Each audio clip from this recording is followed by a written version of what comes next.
चला चला के पैर थक गए हैं। सही कह रहे हैं।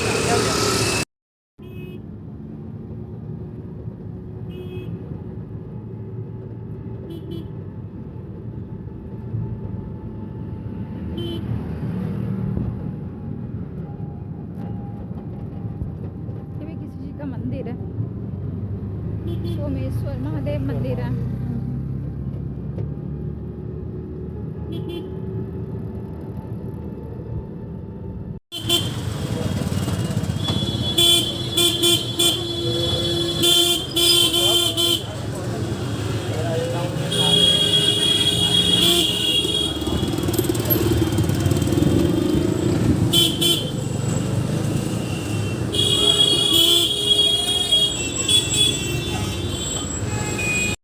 तो महाकाल के दर्शन करने के बाद अब शाम को हम आ गए हैं भैरवनाथ के मंदिर में। यहाँ पे भैरव बाबा का दर्शन करेंगे और फिर गढ़काली का एक मंदिर है यहाँ पे, उसका भी दर्शन करेंगे। थोड़ी थोड़ी दूर पे है, आपको ना यहाँ के जो लोकल टोटो वगैरह चलते हैं ना, वो लेना पड़ेगा। हमसे उन्होंने 600 रुपया लिया था। और जो भी अच्छे अच्छे मंदिर थे ना आसपास में, जो कि यहाँ के प्रसिद्ध मंदिर सब है, वो सारे ही उन्होंने दर्शन करा दिए थे रिक्शे वाले भैया ने। तो इस तरीके से ना हमने दर्शन किया, क्योंकि गाड़ी लेकर के भीड़ भाड़ में वहाँ के लोकल मार्केट से निकल के दर्शन करने जाना मंदिर में, ये ना हमें थोड़ा सा पॉसिबल नहीं लग रहा था। और ऐसा करना भी नहीं, अगर आप अपनी गाड़ी से जाते हो तो आप वहाँ का जो भी लोकल ट्रांसपोर्ट होगा वही लेकर के दर्शन करने जाइएगा। और वीक डेज़ में आप जाएंगे ना तो ज़्यादा अच्छी से दर्शन होगा, जिस तरीके का एक्सपीरियंस हमें हुआ। क्योंकि हम गए थे छुट्टी के टाइम पे, क्रिसमस की छुट्टी चल रही थी, इस वजह से मंदिरों में इतनी भीड़ थी ना कि दर्शन हो पाना ही मुश्किल हो रहा था। सबसे अच्छा दर्शन हमें हुआ उज्जैन में, और सबसे आखिरी में जो हमने किया था वो किया था घृष्णेश्वर ज्योतिर्लिंग का दर्शन। इस दोनों में हमें बिल्कुल भी टाइम नहीं लगा। एक जगह हमने जो है ना वीआईपी पास लिया था घृष्णेश्वर में, वहाँ तो हम पैसे दे के दर्शन किए थे। और ओमकारेश्वर में हम ऐसे ही लाइन में लगे थे, जिसमें हमें 3 साढ़े 3 घंटे लग गए थे दर्शन करने में। सिर्फ आप यकीन नहीं करोगे, इतनी ज़्यादा भीड़ थी ना। वीडियो वगैरह तो मैंने कुछ शूट किया ही नहीं, क्योंकि इतनी भीड़ थी कि ज़रा सा कुछ हो, अगर फ़ोन गिर जाए ना हाथ से तो फिर उठाना मुश्किल हो जाए, इतनी भीड़ थी। तो मैंने ना थोड़ी थोड़ी सी ही क्लिप ली, और इसमें से कुछ क्लिप्स ना मिसिंग भी है, पता नहीं कैसे डिलीट हो गई। मुझे बहुत अफसोस हो रहा है कि मैं आपको प्रॉपर चीज़ें और अच्छी से नहीं दिखा पाई।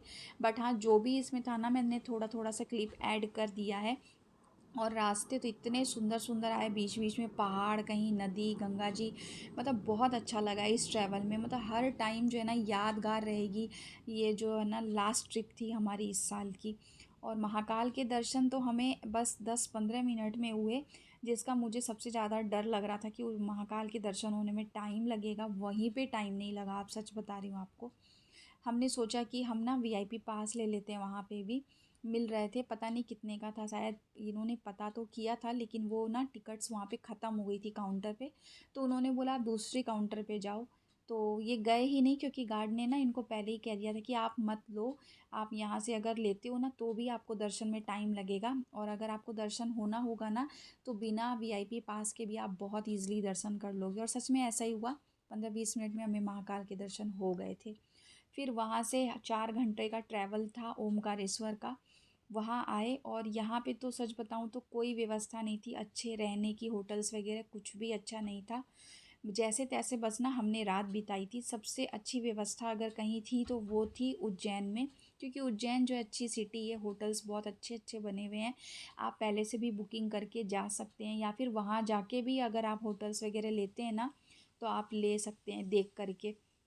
और मैं तो बोलूँगी आप जाके देख के ही लो, क्योंकि जो पिक्चर वगैरह लगी रहती है ना, वो सब कुछ वैसा सेम टू सेम एकदम भी नहीं रहता है। तो जैसे किसी के साथ धोखा हो, इससे अच्छा है कि आप वहाँ जा कर के अपने हिसाब से ही देखो और फिर अपने हिसाब से रूम चूज़ करो।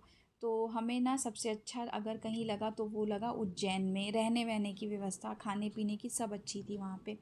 उसके बाद अभी ये रात की क्लिप है, आप देख सकते हैं हम ओमकारेश्वर पहुँच गए हैं, और यहाँ पे इतनी लंबी लाइन थी, हमें 2.5 से 3 घंटे लग गए। हम 6:30 बजे यहाँ आए थे दर्शन करने के लिए, लाइन में लगे थे। और लाइन में लगने के बाद हमें 9:30 बज गए थे। तो यहाँ पे ना नदी के इस पार और उस पार जो है ना 2 ज्योतिर्लिंग है, एक जो है ओमकारेश्वर है और दूसरा मलमेश्वर है। ऐसा ही है शायद। तो इसमें 2 ज्योतिर्लिंग में से हमने एक ही किया था, क्योंकि रात भी बहुत हो गई थी और अगले दिन सुबह हमें जो है ना गृष्णेश्वर यानी कि औरंगाबाद के लिए निकलना था। तो यहाँ पे देखिए, जैसे सारी जो तीर्थ होता है वहाँ पे दुकानें रहती है, पूजा पाठ का सारा सामान मिलता है, चूड़ी वूड़ी मिलती है, बच्चों के खिलौने, ये सब, ये सारी दुकानें थी। और काफ़ी लंबा चल के जाना पड़ा, उसके बाद लाइन में भी बहुत देर तक खड़ा रहना पड़ा। तो मैं तो एकदम थक गई थी, मतलब मेरे चेहरे से ही थकान एकदम दिख रही थी। इनके पापा और बहन भी बहुत थक गए थे, और वो तो ऐसे भी ड्राइव कर कर के इतना थक गए थे, क्योंकि जो ट्रैवल है ना वो काफ़ी ज़्यादा हो गया था। बैक टू बैक हमें अगले दिन निकलना था। बस ऐसा हो रहा था कि हम सुबह मंदिरों में दर्शन कर रहे थे, रात में बस होटल गए, खाए पिए सोए, फिर अगले दिन निकल गए कहीं और के लिए।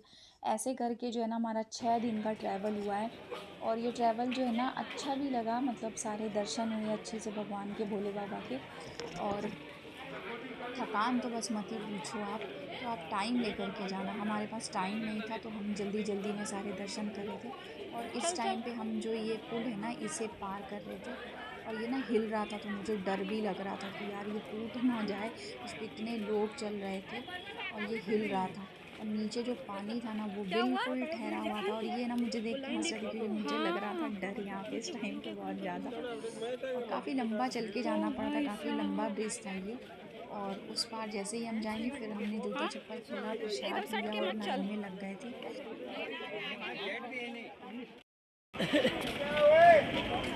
अब्दुल दादा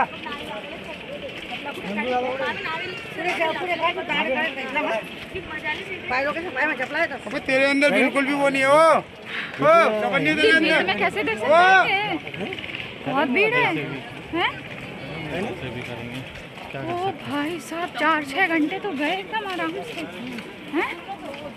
लेकिन पता है दिन में देखने में बहुत मज़ा आता है ना।